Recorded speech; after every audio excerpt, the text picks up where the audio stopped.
கடவுள் உண்டாக்குற போது மனுஷனை புருஷனை மனைவி இணைச்சி வச்சு முதல் திருமணத்தை நடத்தி வைத்த போது தகப்பனையும் தாயும் விட்டு தன் மனைவியோடு இசைந்திருப்பான். 2 பேரும் பிரியாதபடிக்கு ஒட்டி கொண்டிருப்பார்கள். எப்படி ஒட்டி கொண்டிருப்பார்கள்?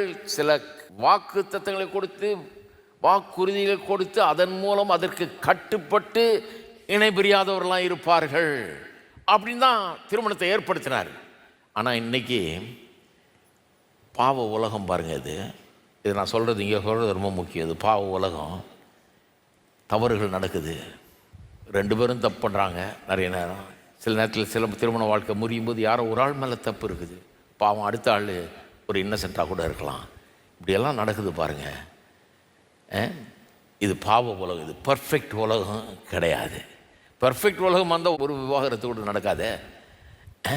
இதெல்லாம் சில ஆட்கள் புரிஞ்சுக்கிறதே பாருங்கள். இல்லை பாருங்கள், சில விவாகரத்து பண்ணவர்களை சில சபைகளில் ஏற்றுக்கொள்ளவே மாட்டாங்க. அவங்களுக்கு கம்யூனியனை கொடுக்க மாட்டாங்க. உனக்கு ஒன்றும் கிடையாது போ அப்படின்றாங்க. இது என்னமோ ஒரு ஸ்பெஷல் பாவம் மாதிரியும் இதை மட்டும் கடவுள் பண்ணிக்க மாட்டார் போ அப்படிங்கிற மாதிரி பண்ணுறாங்க. கிடையாது. சுவிசேஷம் என்ன சொல்லுகிறது? நாம் நம்மை குறித்து நினைக்கிறத பார்க்கலாம் நாம் அதிக மோசமான பாவிகளாயும் தீமைகள் நிறைந்தவர்களாயும் பலவீனம் நிறைந்தவர்களாக இருக்கிறோம். நாம் நினைக்கிறோம் பொழுதுன்னு இல்லை, நமக்குள்ள இந்த பாவம், இந்த பாவத்தின் பாதிப்பு நிறைய இருக்குது. அதனால் தீமைகள் நிறைய செய்யக்கூடிய ஒரு வாய்ப்பு இருக்குது. அதனால நம்ம ரொம்ப பலவீனர்களாக இருக்கிறோம். கர்த்தருடைய வழிகளின்படி நடக்க முடியாதவர்களாக இருக்கிறோம்.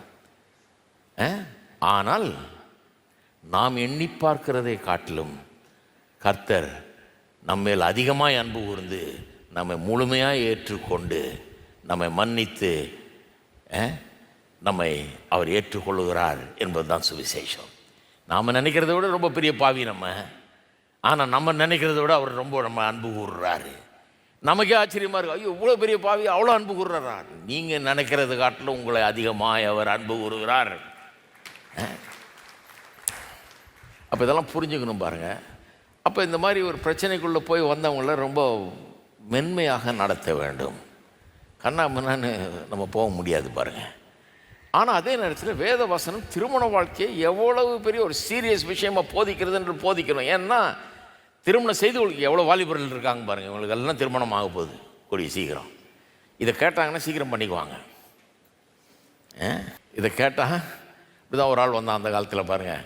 நான் திருமணமே வானான் இருக்கிறேன், இவன் வந்து கொஞ்ச நாள் இருந்தான், சீக்கிரம் பண்ணிக்கிட்டான் டக்குன்னு. இங்கே ஒரு பொண்ணை பிடிச்சி போய் வந்து திருமணத்துக்கு டேட்டு கேட்டான். சொன்னேன் திருமணமே பண்ணிக்க மாட்டேன்னு என்ன ஆச்சுன்னு. தாங்க அவங்க பிரசங்கம்லாம் கேட்டு கொஞ்சம் மனம் மாறி